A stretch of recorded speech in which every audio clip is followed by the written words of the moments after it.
राधे राधे महाराज। राधे राधे महाराज जी। महाराज जी, जीवन मुक्त समझ आता है, भगवत प्राप्त भी समझ आता है, किंतु भगवत बोध संपन्न एवं भगवत प्राप्त महापुरुष में क्या अंतर है? भगवत बोध संपन्न एवं भगवत जो प्राप्त तत्वबोधि संपन्न महापुरुष है वो सर्वत्र तत्व का दर्शन करेगा, लेकिन जो भगवत साक्षात्कार किए हुए जैसे राम रूप का, तो जड़ चेतन जग जीव जब सकल राम में जाने, उसको सब में राम दिखाई देंगे। गोपियों को श्याम दिखाई देते, लेकिन तत्व ज्ञानी को ब्रह्म तत्व नजर आता है, भगवत तत्व नजर आता है। वो रूप का नहीं, वो तत्व का होता है। समझ रहे? भगवत दर्शन साक्षात्कार और तत्व दर्शन में इतना अंतर है। जो विद्या विनय संपन्ने ब्राह्मणे गव्यहस्तनी सुनी चो सुपाके चा पंडिता समदर्शिना, जो विद्या विनय संपन्न ब्राह्मण में, गाय में, हाथी में, कुत्ते में, चांडाल में एक ही तत्व को देख रहा है, वो ज्ञानी है। प्रेमी सर्वत्र अपने प्रभु को देखता है। जैसे गोपिया नहीं कहने जित देखो तित श्याममयी है, और गोस्वामी जी कह रहे सी राम में सब जग जानी। ये भेद है। तत्व वो दर्शन करता है, ये रूप दर्शन करते। सब में प्रभु का रूप समाया, सब में उसी का रूप समाया। एक एक कण में जहां दृष्टि जाती है वहां अपने प्रभु को देखता है। समझ पा रहे हैं आप? हाँ जी, जो भगवत प्राप्त हमें ऐसा लगता था जिनको ऑलरेडी साक्षात्कार हो चुका है प्रभु का साक्षात, और भगवत बोध संपन्न जिनको जैसे हमने कहानियों में या ग्रंथों में पढ़ा है जिसमें ऊपर से प्रकाश या आकाशवाणी हुई। ये कोई फिल्मी स्टाइल नहीं है, ये तस्मात् शास्त्रम प्रमाणम थे। शास्त्रीय प्रमाण होना चाहिए। भगवत तत्व दर्शन वेदांत दर्शन के अनुसार होता है, और ये भक्ति के अनुसार भगवत साक्षात्कार होता है। सब अपने हृदय में भी प्रभु का दर्शन, सब में भगवान का दर्शन होता है। समझ पा रहे आप? ये साकार भगवान के दर्शन की बात है, भगवत साक्षात्कार। और तत्वबोध वो निराकार तत्व की बात है। वो सर्वत्र व्याप्त है बिजली की तरह, उसका कोई नाम नहीं, कोई रूप नहीं, सर्वत्र एक ही तत्व है, और इनका नाम है और रूप है। बोले मेरे राम जी सब में विराजमान, मेरे श्याम जी सब में विराजमान है, घनश्याम जी सब में विराजमान। समझ रहे ना आप? तत्व वही है, बात एक ही है, लेकिन एक निराकार तत्व का दर्शन सर्वत्र करता है और एक साकार प्रभु का दर्शन करता है।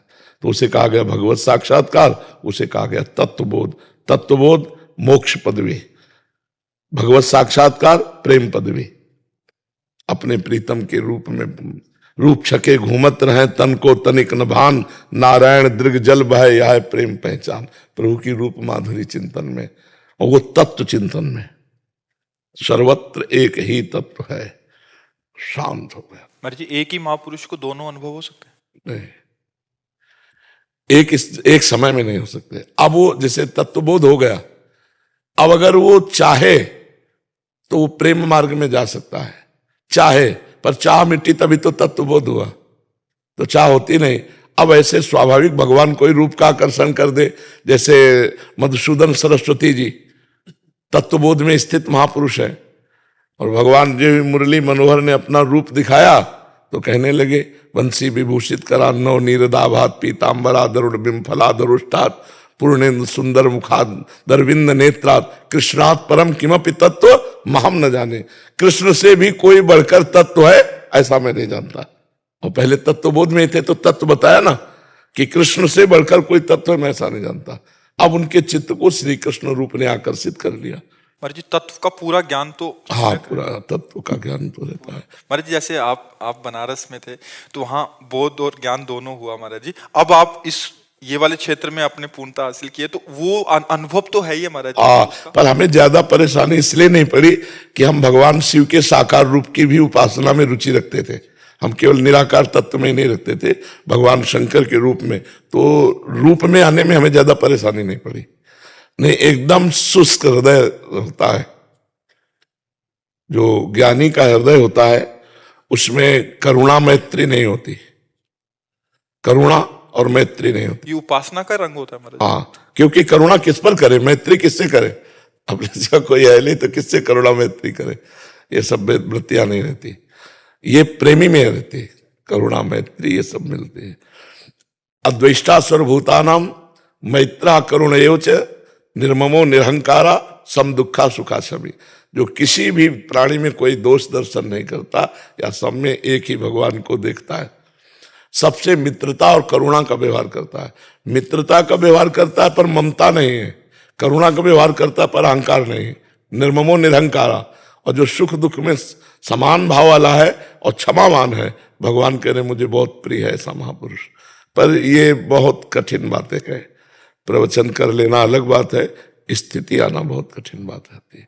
वो केवल भजन से आती है, गुरुजनों के चरणों का आश्रय, रात दिन भजन, तो स्थितियां बनती जाती है। महाराज, 3 तरीके से हम लोग भगवान के दर्शन कर सकते हैं। जैसे एक तो सब में हमने भगवत भाव किया, इनमें भी भगवान है, सब में भाव करना अलग बात, तो भगवत साक्षात्कार करना अलग बात है। तो भगवत साक्षात्कार जब होता है तो उनकी कांति आप 2 शब्दों में कुछ एक्सप्लेन करेंगे कि पहले शब्द में कहते हैं अनिर्वचनीयम। 2 शब्द तो हो ही नहीं सकते। पहला ही शब्द है अनिर्वचनीयम। अनुभव गम्य भजय जेहि संता। क्या आता है? अनुभव। वो सिर्फ अनुभव का स्वरूप है। जो भी वर्णन किया जाता है वो बाहरी बात होती है। जैसे हमने कहा हमारे प्रभु की नवीन जलधर कांति, तो क्या नवीन मेघ की कांति जो प्राकृतिक बादल है वो चिदानंदमय कांति से जोड़ा जा सकता है क्या? जैसे वर्णन आया राम जी का रूप कैसा, बोले केकी कंठाव नीलम, जैसे मोर के गले की कांति।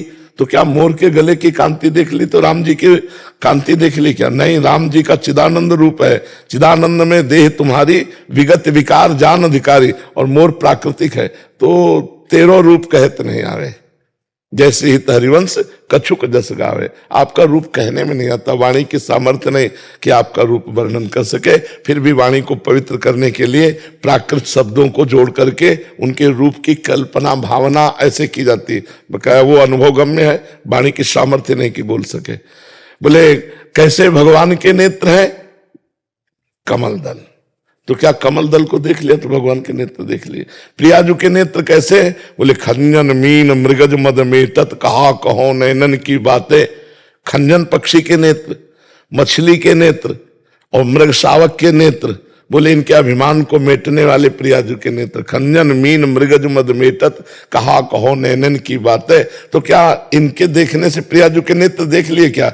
जिन नेत्रों का एक बार भार पड़ा तो लालजू मूर्छित हो जाते हैं, वो नेत्र मृग शावक या मीन या खंजन उपमा में ही नहीं आते। पर अब करे तो क्या करे? अगर हम कुछ इशारा देना चाहते तो प्राकृतिक ही बात कहनी पड़ेगी, और वो जमती नहीं है। बोले सूर्य का प्रकाश कैसा? तो कागज में हम बना के दिखा दें ऐसा ऐसा, तो आभास तो हमें हो जाएगा, लेकिन सही माने में हम नहीं देख पाएंगे। आभास तो हो जाएगा कि सूर्य ऐसा ऐसी किरणें होंगी। जैसे बिजली है, एक बिजली की कांति अगर हम कागज में उतारे तो आभास तो दिला सकते हैं कि बादल में बिजली ऐसी होती है, लेकिन क्या वो बिजली की कांति वास्तविक आ पाई? क्या नहीं आ पाई ना। तो एक प्राकृतिक बिजली की कांति नहीं आ पाई। और पीता अरुण अनंत तडिल लताभाम, अनंत बिजलियों जैसी कांति प्रियाजू के श्रीअंग की कैसे आ पाएगी? हम कह रहे हैं जैसे हम सूर्य को दर्शाना चाहें तो कागज में उसी रंग से रंग कर, जैसे सूर्य की कांति, तो हमें आभास हो जाएगा कि सूर्य ऐसा होता है, आभास हो जाएगा। और हम कल्पना कर सकते हैं ना, भावना कर सकते हैं। ऐसे ही जितने चित्र है भगवान की भावना है। भगवान का जो स्वरूप है नेति नेति कह के वेद वर्णन करते हैं। कोई ऐसा है पूरा नहीं कह सकता, वो केवल अनुभवगम्य।